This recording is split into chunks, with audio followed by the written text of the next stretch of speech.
Müəllif burada Müminun surəsinin 60-cı ayəsini gətirir ki, deyir ki, yəni onlar Allahın huzurunda əməllərinin qəbul olunmamasından qorxan kimsələr idi. وَالَّذِينَ يُؤْتُونَ مَا أَتَوْا وَقُلُوبُهُمْ وَجِلَةٌ أَنَّهُمْ إِلَى رَبِّهِمْ راجعون.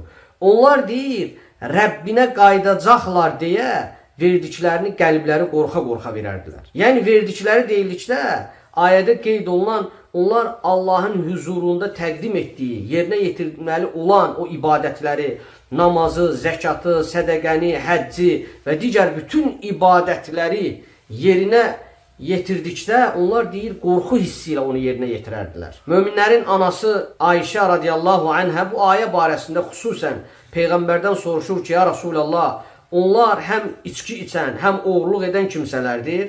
Rasulullah da buyurur ki, xeyr, ey Siddiqin qızı. Onlar o kimsələrdir ki, həm oruç tutarlar, həm namaz qılarlar, həm sədəqə verərlər. Lakin buna rəğmən əməllərinin qəbul olunmamasından qorxan kimsələrdir. Uləykə yüsəri'unə fil xayrat. Onlar yaxşı işlər görməyə tələsən kimsələrdir. Bu onların bir vəsfidir.